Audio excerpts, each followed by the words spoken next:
Roth conversion, you also get a 1099-R form, but if it's not reported properly on what's called Form 8606, and basically all that form is, it tells IRS, it verifies for Uncle Sam that yes, you've already paid tax on that money when you do the conversion.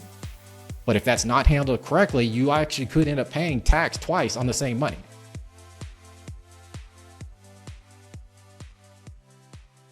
Welcome to another episode of the Simply Retirement Podcast, where we want to educate and empower women to live your retirement on your terms. I'm your host, Eric Blake, practicing retirement planner for over 25 years, founder of Blake Wealth Management, and I would not be the man I am today without the women in my life. Joining me again today is Wendy McConnell. Wendy, how are you? I'm good. How are you? I am doing very well, very well. So I hopefully you don't get offended by this, but I feel like when this episode, I'm going to be talking directly to you. Oh, okay. Is that okay? I like that. You know how self-absorbed I am, so of course I love that. and I think you're hard to offend. I hope anyway. Pretty much, yeah. Good. So what we're talking about today is taxes. Once again, I know it's your favorite topic, but that's why I think it's going to speak directly to you. This time, I'm going to take a little bit different approach. As this episode is going to be released in May, many of the people listening have just wrapped up their tax return. They got everything together. They met with their CPA. They signed the return. And for most people, that's what they think is the finish line. Mm-hmm. And of course, what happens next? Something most people could probably relate to. They put that return in a drawer or in a file or on their computer file, whatever kind of files you might be using these days. And that's probably the last time they ever take a look at that tax return again. Why would I want to look at it again? That's the purpose of today's episode. You walked right into that. Oh gosh. So before you do that, what I want to do is slow things down. Just take a few minutes, because your tax return is not just something you file. It should be a tool. And what this tool does is shows you, of course, what happened last year. But if you take just a little bit of time to review that, it can actually help you make better decisions this year. It can even build what I call our base case for the current tax year, being 2026, as just kind of our starting point for planning. Okay. So for our audience, if you listen to episode 75, that was year-end tax planning checklist for 2025. And in that episode, we talked about actions that you can take before the year was over, things that could still have a meaningful impact on your tax situation. Today's going to be a little bit different, because today we're going to be making sure that everything that should have happened actually makes it onto your tax return.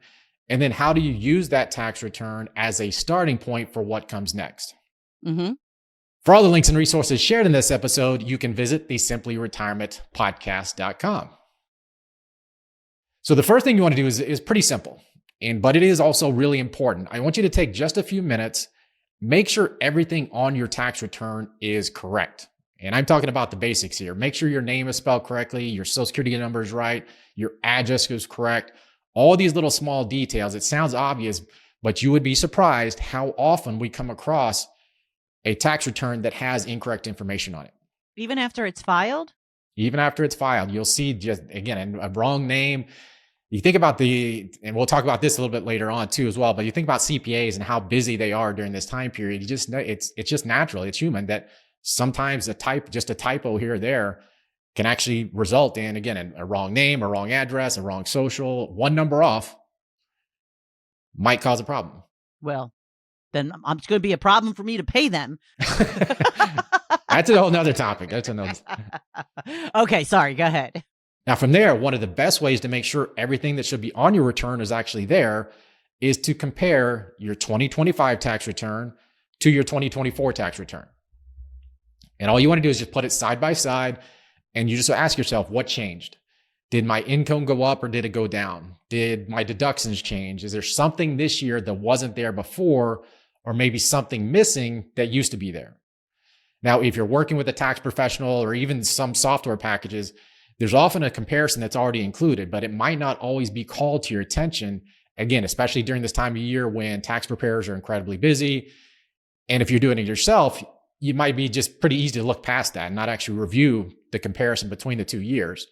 And here's another important point is that if you didn't provide a specific tax document, whether you forgot it, you didn't realize it was needed, or you just overlooked it, your tax preparer isn't going to know necessarily that it should be there. And because it can only work on the information that's given. So that's where we can find these things that might have been missed simply by comparing year to year. And there's actually something happened just a couple of years ago. This happened where we uncovered a pretty big opportunity just because we slowed down and we looked at the tax returns, the prior year comparisons. And the example was that we had a client who had recently purchased a second home that ultimately is going to be their retirement home. But they had also paid off their primary residence not too long before that. So for the second home, they received a mortgage statement, mortgage tax document, as you would expect. Okay. But for their primary residence, since they were now paying the property taxes directly instead of through the escrow system, they did not receive a tax document as they were used to. And because of that, they forgot to include the property tax statements for that home when they provided everything to their tax preparer. So of course, when the tax return was prepared, those property taxes weren't included. And here in Texas, that's not a small number. So it was just about it wasn't about doing something new. It was simply by catching something that should have already been there. And by reviewing your return and comparing it to the year prior, in our case, we were able to actually identify a few $1,000s in tax savings. And that's not unusual, but that's really how would you ever know if something was missing or something that was on one year and wasn't on the prior year, unless you sit down and just do a basic side-by-side comparison. Eric, I need to ask you a question since this is directed at me. Please. Okay. I pay someone to do my taxes. Mm-hmm. I pay someone to take care of my finances. Can they do this for me? Because I don't want to look at my tax returns. I don't want to compare them. I don't want to do any of this stuff. I told you, again, that's why I asked. I didn't expect you to be offended because I figured I was probably talking to you in this case. You're saying I need to anyway. Absolutely. Well, and I think, again, you got to realize that and it may be that many CPAs may do this, but the question is going to be what time of year are they going to do that? And so this is where the opportunities really start presenting themselves, because obviously you want to have this happen as early in the year as possible for planning purposes for 2026. So we do this for all of our clients. So we say, okay, if we've gathered all their tax returns over the last few years, as soon as they send 2025 in, we plug it in and we do that initial comparison. We say, okay, let's look at 2025. And then we sit side by side to 2024. What was different? What changed? Was the income higher than last year? Were deductions higher than last year, or vice versa? And there may not be anything wrong, but there might be something that got missed, something that didn't get included. And the only way to find that out is to do this comparison. And again, there's a lot of DIYers, do-it-yourselfers out there. And so this is really for anybody, whether it's your advisor doing it, your CPA doing it, you doing it, somebody needs to do this to make sure that your tax return is right, number one. But again, as I brought up early on, more importantly, how do we start using this information to plan for the current year? Right? Okay. And that's really what it comes down to. Gotcha.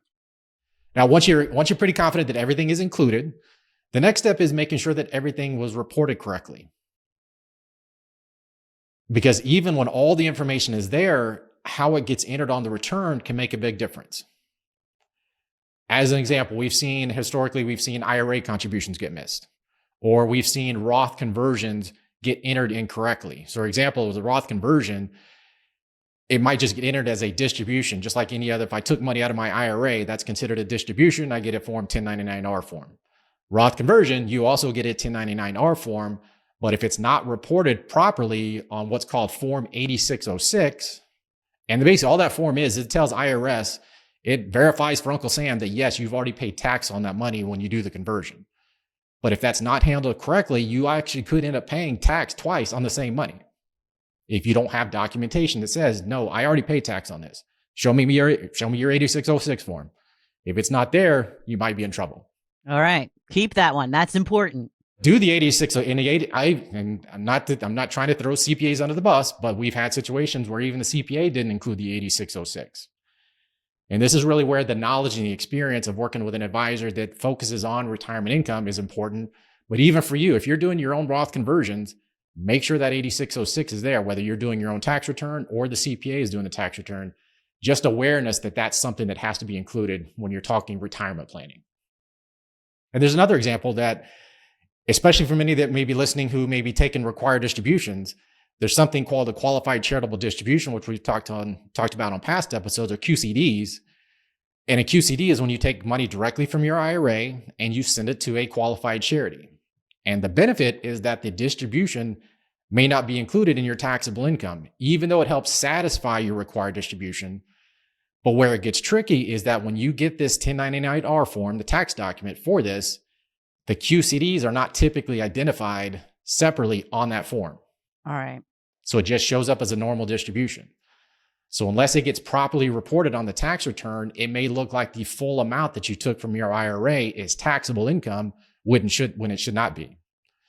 And that's something, again, we see that get reported a lot. And that's why we actually work quite closely with many of our clients' CPAs, so they know we can actually provide the tax letter that I've talked about in past episodes as well that says, hey, here's things you ought to be aware of as you're preparing your tax return, or that you can share with your CPA as they're preparing your return, so that these things don't get missed. But if they do, obviously you end up paying tax on income that you shouldn't have. Okay. And unfortunately, another situation we've helped many clients navigate recently is that if you lost a spouse in 2025, they passed away, was your return filed as married filing jointly for that year? Because in the year of death, you're still able to file jointly, which obviously can have a meaningful impact on your tax situation for that year. So again, it's more about, the step is just making sure you're asking the right things, not just that everything is included, but was it handled correctly? And if something's not correct, here's another key point I want to make sure we get out there. If something's not correct, it may make sense to file an amended return. That's not a bad thing. In many cases, it's exactly what needs to get done. So back to my property tax example, the tax return had been filed. We did get a chance to review it, but obviously in a scenario where, hey, there's a couple $1,000s in tax savings that we've identified here, file an amended return to get that money, right? Yeah. And so if there is an error, if there's something wrong, and it's necessary to file that amended return, make sure you get it done. Hey everyone, it's Eric. Hope you're enjoying today's episode. I want to take just a quick moment to share a resource I think you'll find valuable. Have you ever found yourself asking, how much can I put into an IRA this year? Or how much can I earn before my Social Security gets reduced? Those are the kinds of questions that come up all the time, and the answers change often more than you think. That's why we created a free 2-page tax and retirement planning cheat sheet, updated for 2026, with the key tax, Social Security, and retirement numbers all in one place. You can download it right now at the simplyretirementpodcast.com/retirement cheat sheet. It's a simple reference you can keep handy whenever questions come up. Now, back to the episode. Yeah. And I've had that happen where, somebody that did my taxes did something wrong and they amended it. And we went from paying to getting, quite a substantial amount of money back. Right. I mean, often it's worth it. And again, I would say it works the other way as well. If you end up owing more than what you thought, simply because, again, maybe income wasn't included or something wasn't included, you still want to get the amended return done just so you're all clean with Uncle Sam. So we don't want to play around with that. And many years down the road, all of a sudden you get this notification, you start freaking out because I owe X amount of money plus interest, penalties, and so on. Oh no. Right? Yeah. Not good. Because they don't care if you're supposed to get a refund. They'll just throw that out there. If you get a refund, they don't care what you do. They'd rather you not file the amended return. But if you're going to get a refund, you better file it. But you also better file it if you owe more money. Right. Yeah. Because they will come after you for that one. I'm sure. Yeah. So once you know your return is accurate and is complete, now you can start to understand what the tax return is actually telling you. And you want to start with just a few key numbers. You don't have to know everything on the tax return, but there's some key numbers you want to be aware of, like your total income, your taxable income. You want to understand what your marginal tax rate is and what your average tax rate is. So when someone says, hey, you're in the 24% tax bracket, that's what's referred to as your marginal rate. That's your tax bracket. And that's the rate that your very next dollar of income would be taxed at. And that's the number that we use when making planning decisions. And understanding the differences helps you see how much room you may have within the current tax bracket, or it also may help you know how close you may be to that next highest tax bracket, right? Then we start looking at your average tax rate, and that's typically going to be something less, of course. So if you're in the 24% tax bracket, your average rate is going to be something less than that. And that's basically what percentage of your total income are you paying in taxes. So using the 24% tax bracket example, that might be your tax rate, your tax bracket, but your average tax rate might be, say, 15 to 20%, depending on your situation. So we're not talking to me anymore. I'm just kidding. You had to throw that out there. I was just being general here. Okay. All right. But that is where the strategy starts to come in. Is there anything we can do to prevent? Maybe it's looking at, can we do anything to prevent you from going into the higher tax bracket this year? Or did we leave room on the table? If you were in a low tax bracket last year and you expect to be in the same this year, could you have chosen to pay more tax at a lower rate to avoid paying taxes at a higher rate at some point in the future? And the best example possibly being that if I chose to take a bit more out of my retirement accounts now to avoid higher required distributions at some point in the future, or should I sell a particular investment or asset now while I am in a lower tax bracket rather than in the future when I could be at a higher tax bracket? And this is why understanding your numbers is so important. And then from there, we start looking at your deductions. So did you take the standard deduction or did you itemize? Could you have bunched deductions? In other words, since we have a higher cap on things like property taxes and state income taxes due to the new tax law, maybe I could have paid 2 years of property taxes in the same year and benefited from a tax standpoint that way. Then to take it a little bit another step further, we say, well, what about carry forward losses from prior years that could be used this year? So if you sold an investment at a loss in the past, those losses may still be available to help offset gains or even reduce your ordinary income tax in the future, or this year or in the future. Then we start looking at Social Security. So if you're eligible for Social Security, what was your provisional income? This is what determines how much of your Social Security is going to be taxable. And if you want a deeper understanding of that, go back and listen to episode 54, where we talked about how Social Security gets taxed. But that's, again, the critical number that you want to be aware of. How much of my Social Security is getting taxed, and is there anything I can do about that? We also look at things like with the new tax law, are you eligible or will you be eligible for the new senior deduction for those age 65 and older? Also making sure, again, was it included on your tax return if you were eligible, and did you get the full amount? Or was it reduced because your income was too high? And again, is there anything I can do about that this year to change that, to make sure I get the full deduction, depending on what your income picture looks like? And these are the types of details that start to give you a clearer picture of how your tax return starts to fit into your overall financial plan. Okay. All right. So now where everything really starts to come together here, and that's once you know your tax return is accurate and you understand what it's telling you, this is where it becomes useful as a planning tool, because this is what we refer to as building your base case. So for most people, year to year, things don't change dramatically. So if you see something that's significantly different from prior years, actually that could be a red flag that, hey, something's off or something didn't get included. But for most people, it doesn't change a whole lot, which is why that comparison from year to year is so important. But assuming things are going to be relatively consistent, this becomes your starting point. So if nothing changes this year, what does your tax situation look like? What does your income look like? And start looking at what could I do proactively now rather than waiting till it's too late. Waiting till tax time is too late.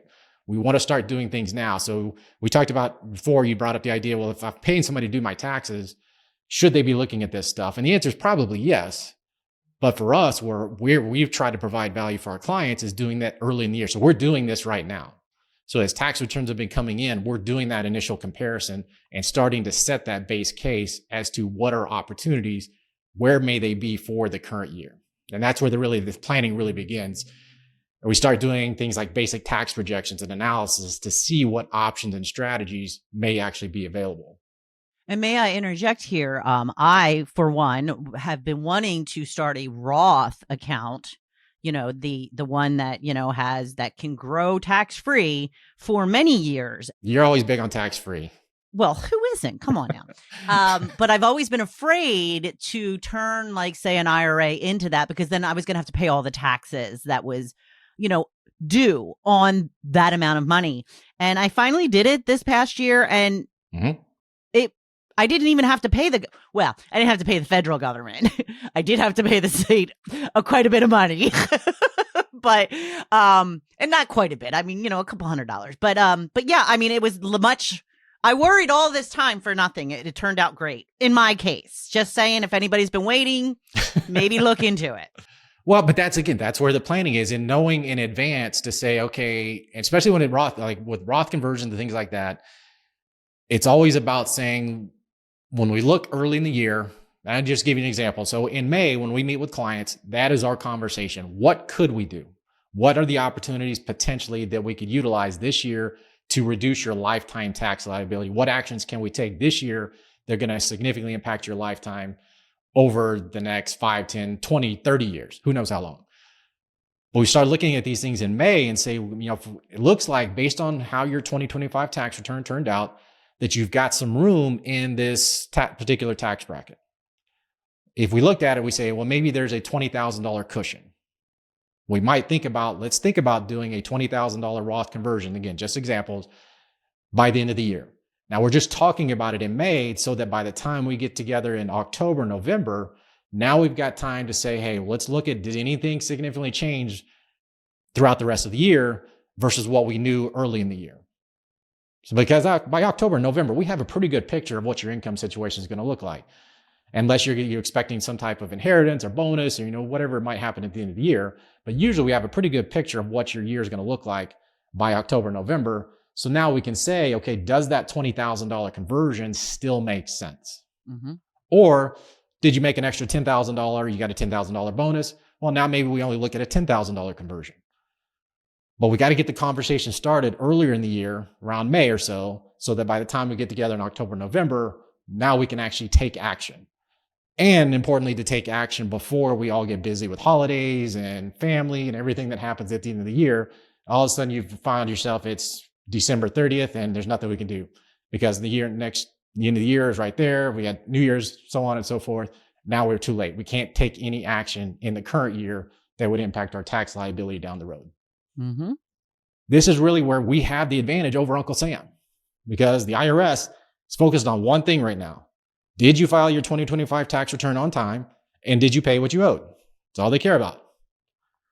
But now that your return is done, what we get to do is start looking forward. We can start planning for 2026 and identifying opportunities that could reduce your lifetime tax liability, not just what happens over a single tax year. All right. And now finally, if you're not sure what to look for, and we've talked about some of the examples, some of the things to be aware of, but if you're not sure what to look for, use a checklist. Okay. We have included 2 resources in the show notes to help guide you through this process. The first is, what issues should I consider when reviewing my tax return as a retiree? And the second is, what issues should I consider when reviewing my tax return if I am still working? And these are designed to walk you through exactly what to look for based on your situation and help you make sure nothing important gets overlooked. Because at the end of the day, this is not about knowing everything. It's simply about asking better questions. And obviously we know that old saying about there's nothing certain but death and taxes. And that may be very well true, but there's also nothing that says you should pay more in taxes than you're supposed to. Right. That's what we like. Absolutely. So before you put that tax return away for this year, just take a few minutes, review it, verify the basics, make sure everything was included, understanding what that tax return is telling you, and then use it as a starting point for this year. Because the tax return is not just something you file away. It should be a tool to help you make better decisions. Any other thoughts? So I know I told you I was going to be speaking to you. So did this sink? For the most part, but I do have a question that's, Okay. A few years back, they raised the standard deduction to a point that was, a lot of people weren't itemizing anymore. Has that remained the same, or is that changed with the new tax laws? Well, that's a great question. So the stat was about somewhere between around 90% of people were no longer itemizing as a result of the Tax Cuts and Jobs Act from 2017. Now with the One Big Beautiful Bill Act, the standard deduction is still high. It increases every year based on cost of living.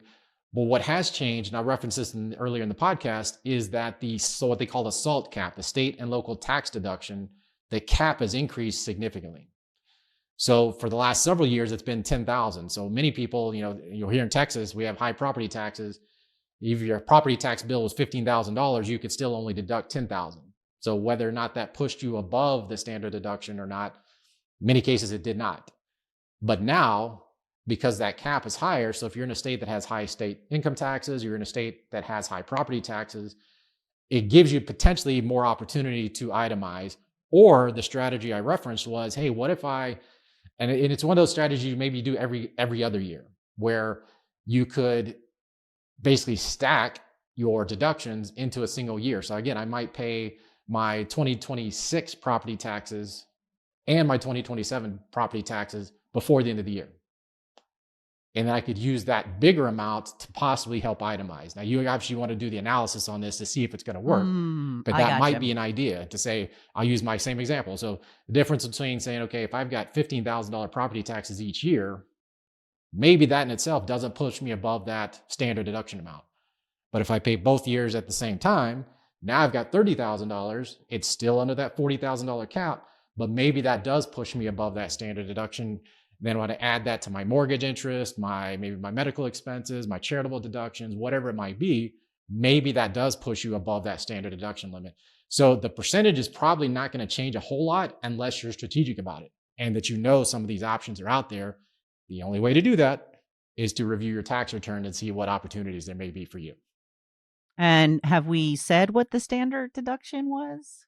We have not. I can look that up for you if you'd like. So okay. I thought it was like a well-known number. No, please. We'll do it so the next one. It increases every year. Okay. But it's different for whether we're talking single versus joint filers. And also depends on, we're talking about that age 65 plus deduction, which is now on top of that standard deduction. So it's about $37,000 for a married couple-ish. And that's going to be, I believe, if you're over 65. It's something a little bit less than that if you're under 65. So it really depends on your situation. I'd be more than happy to share. Actually, that's probably a good lead into sharing our tax planning and retirement cheat sheet as part of this episode as well, which will actually include all those deductions for you so you can look yours up. See that? I helped. How's that solution? Yay! No, I don't memorize all the standard deductions and all that. I apologize. See, I'm not as nerdy as you thought I was. Oh, yeah, you are. I'll accept it. Well, as always, thank you everybody for tuning in. Thank you, Wendy, for being here with me and taking the punishment of not being a tax guru like I am. If you found today's episode helpful, the next step is very simple. Take a few minutes and review your tax return before you put it away. And if you're not sure what to look for, be sure to download the checklist that we mentioned earlier. They're designed to walk you through exactly what to review based on your situation and whether or not you're retired or still working. And if you'd like help turning what you're seeing on your tax return into a plan for this year and beyond, you can visit getmysimplyretirementroadmap.com to schedule a call with our team.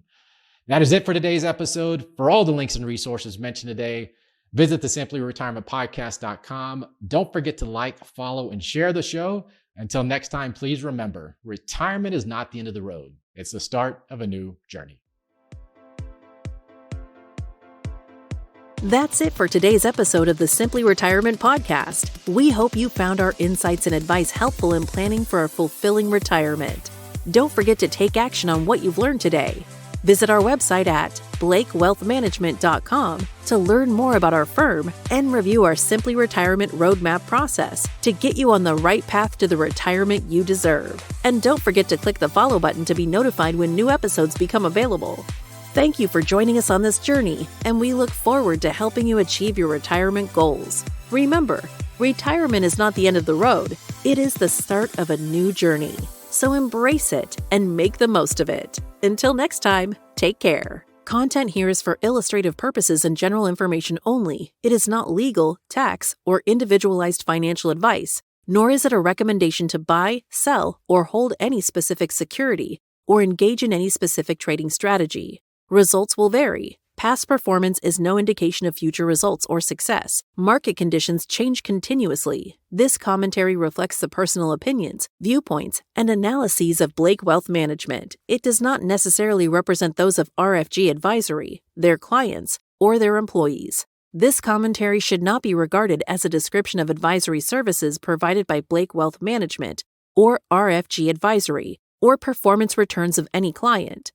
The views reflected in the commentary are subject to change at any time without notice. Advisory services offered by investment advisory representatives of RFG Advisory, a registered investment advisor, Blake Wealth Management, and RFG Advisory are unaffiliated entities. Advisory services are only offered to clients or prospective clients where RFG Advisory and its representatives are properly licensed or exempt from licensure.